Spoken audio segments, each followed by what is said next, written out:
I'm gonna be honest with you guys. I don't know what happened with this motorcycle.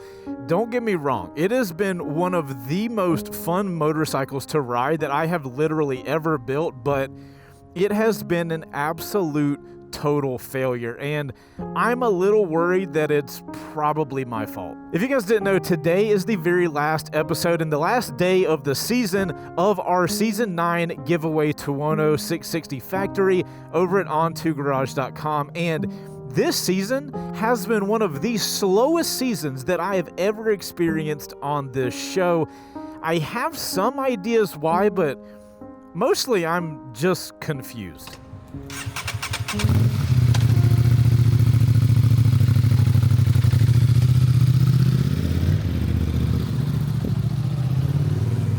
Guys, I'm actually headed to Mountain Motorsports to do a first ride today, so I figured I would just kind of bring you guys along and talk through what I'm kind of been thinking about with this Tuono 660 factory and the OntwoGarage show.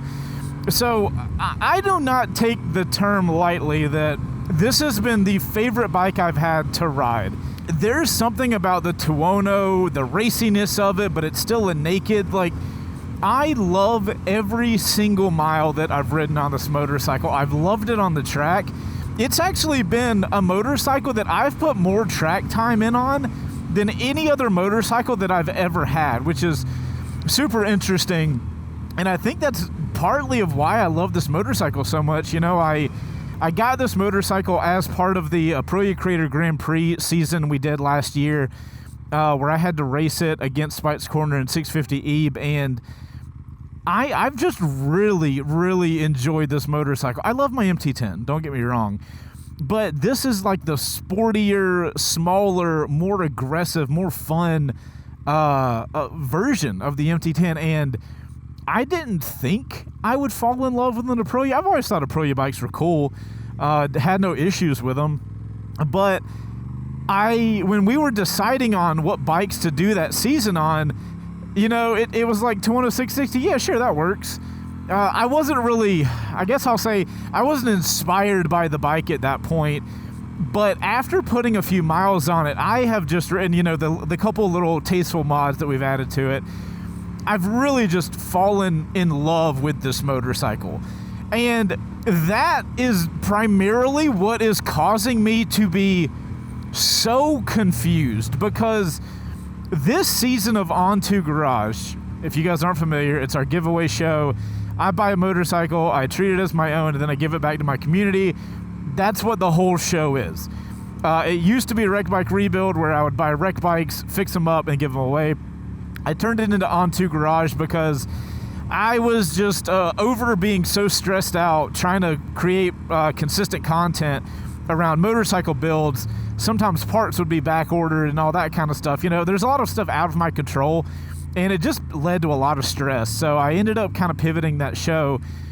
And this has been, by far, the worst season of OntwoGarage like that I've ever seen. On a positive note, if you are one of the few people that's actually supporting this season, good news, you have the best chance you have ever had at winning a motorcycle, because there's so few entries. The less entries there are, the better chance you individually have.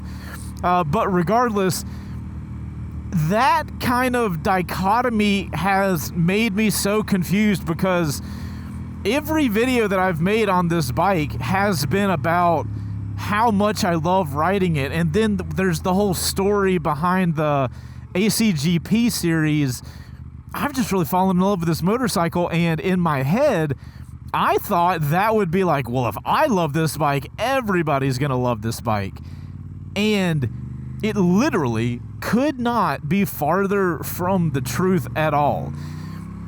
Now, you know, like throughout the season, I'm gonna be 100% with you guys. The first part of the season, when we were doing the ACGP, my brain was mostly focused on the fact that I needed to prep up, get fast on the bike, and learn the bike really well so I could perform well for that season. And I did less focusing on the giveaway aspect of the bike and more focusing on all the content around the race that we were doing. So I'll take credit for the first part not really performing that well because, my attention wasn't focused on making giveaway-focused content. It was on making the race content, and in my head, I was like, oh, it'll be fine. I'll just do them both at the same time. It'll be cool, right? No, it will not be. So yeah, my attention was definitely more focused on the race side of things as opposed to the giveaway, but I didn't think it would be as big of a deal to do that as it actually ended up being. Another thing that I think might have led to the low signups for this bike is all of the content I was making was race focused on the track, and my audience primarily are street riders that do not do track days and do not ride off-road. I'm not saying all of you guys. I know there's some of you guys that really like track content. I love you guys. I know there's some guys out there that really like off-road content. I love you guys. Those are my... If I'm going to, just like say what riding I like doing the most right now, it's track and off-road is really where my focus is, personally. So I do know that a lot of the content that we were doing is track focused, so it's already a small group of the people that generally watch the channel.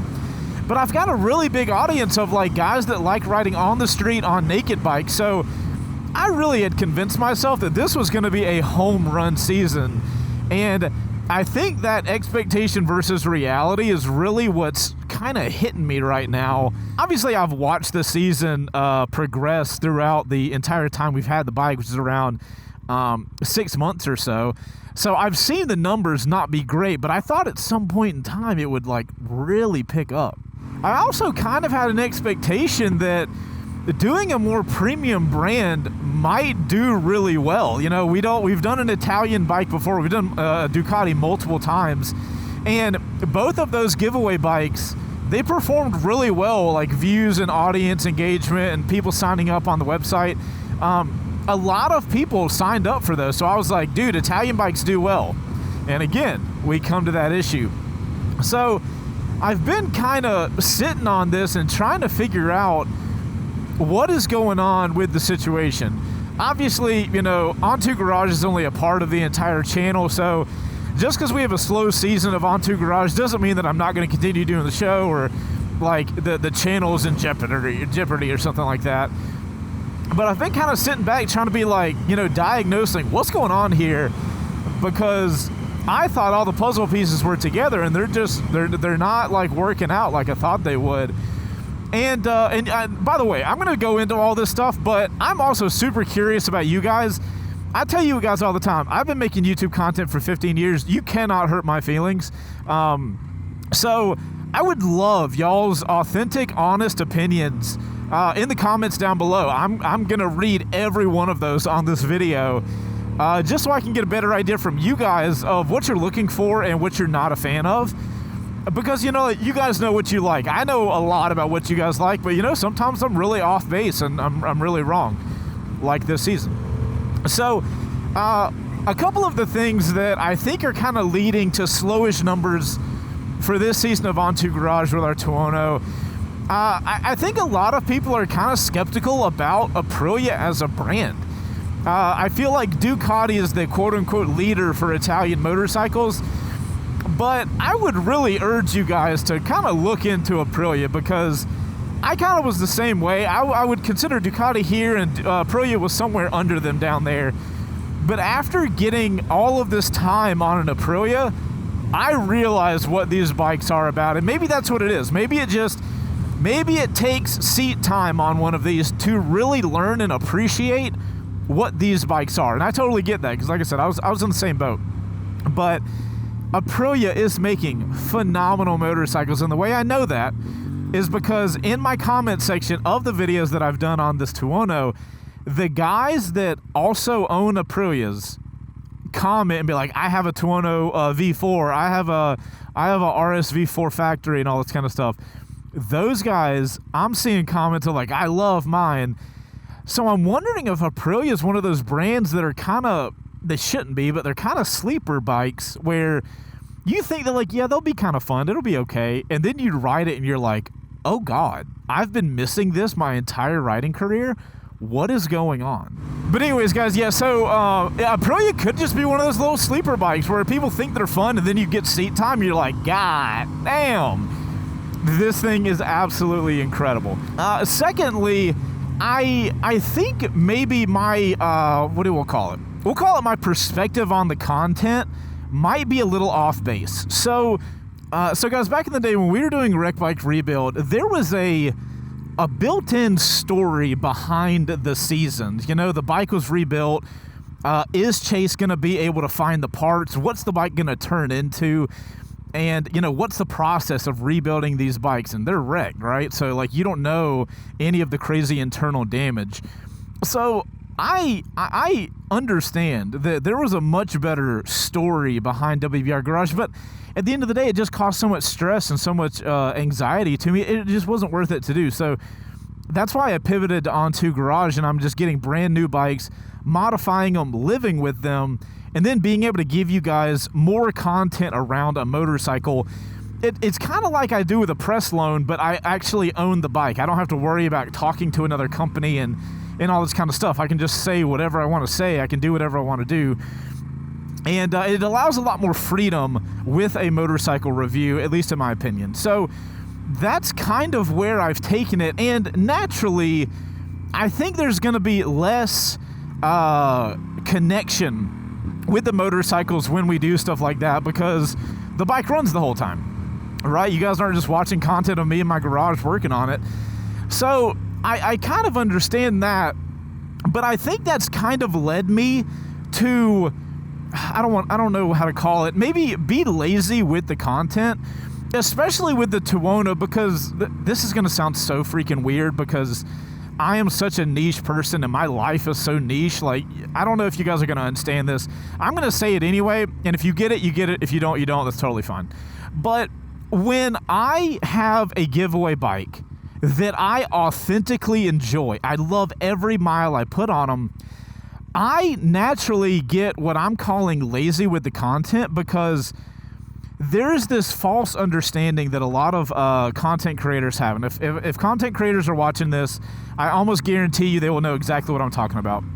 So when you are riding around filming a video and you're enjoying it so much, you naturally start thinking that the audience is going to enjoy it just as much as you are, and that is not how that works. Just because you're having fun on a video does not mean the audience will have fun. So what I ended up negatively doing was I would just make any video I wanted on the Tuono, and I wouldn't do my regular research that I would normally do for a motorcycle. You know, if I got a press loan, I would do some research on what videos need to be made, what videos I want to make on it, and I would make some cool videos based on researched information. And I didn't do that with the Tuono, because I was like, oh, I just want to go ride it, so I'm just going to make whatever the hell video I want. Now, there's positives of that. I get creative freedom, and I'm not like stuck inside of a bubble. But I do look at that as kind of lazy content, and I fell into that trap on this bike just because I enjoyed riding it so much. One of the things that I tested out here at the end of the season, once I had more time and energy, is I tested out a video we did recently. Generally, it was testing the cost of ownership between a Japanese bike and an Italian bike. So that was an example of a video where I was like, you know what, let me make a more focused video and see how that performs. It performed better than almost any video we put out on this Tuono, and that really made me realize, it's like, dude, just because you have a bike that you really enjoy does not mean you can cut corners and make easy content. So that was a lesson I have unfortunately had to learn the hard way. And yeah, I mean, there's really nothing I can do about it now.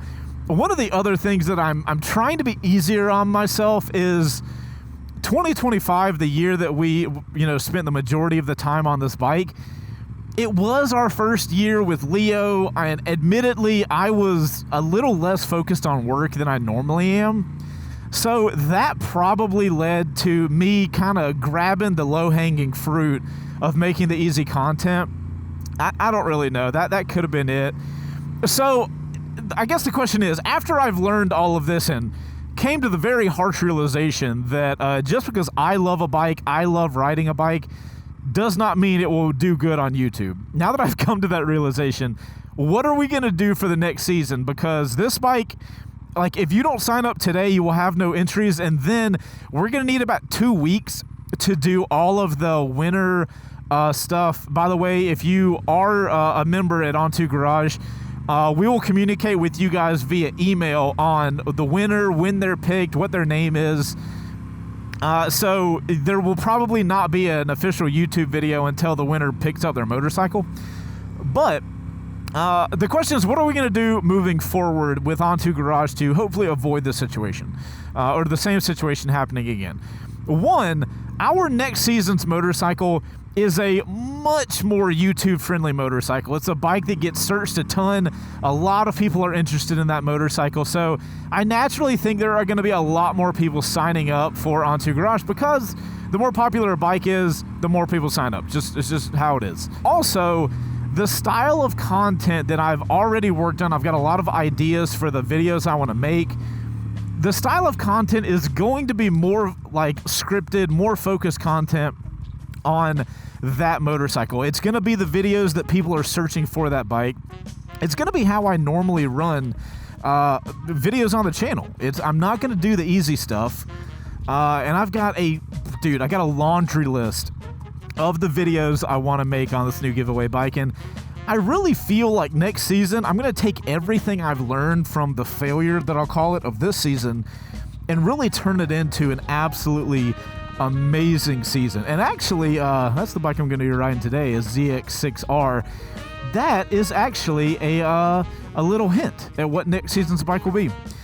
Anyways, guys, I'm going to call it quits here. For you guys that have signed up for OntwoGarage, man, I really appreciate it. That is the best way to help this channel and help us create not only the OntwoGarage content, but all the content you see on the channel. It helps me pay the team and all that kind of stuff. So if you guys are part of this season already, I massively appreciate you. And I got to be honest, I'm really sad to give this bike away. I love it so much, and I wish I could keep riding it. I'm legitimately thinking of buying a Tuono because of this, which I think is a pretty big statement to sell the MT10. Hi, Pat. Say hi to everybody. Yeah, so if you guys are already on OntwoGarage, you guys are fucking awesome. It helps us do all the stuff we do on this channel. And if you aren't yet, as little as $5, you could win this freaking beautiful bike. All right, guys, I got a first ride to go do, and hopefully I don't get rained on. I'll see you on the next one. Sign up if you want. Links in the top of the description, and we'll see you guys on the next video. You just film a motorbike? Yeah. I've been filming a motorbike the whole way here. That's why I'm late. I'm doing more motovlogs. What year is it? I'm doing more motovlogs, bro. I'm doing it. I told people I'm doing it. Damn it, I'm doing it. See? Nobody tell me I don't do most of the time I don't. I'll see you guys later. Bye.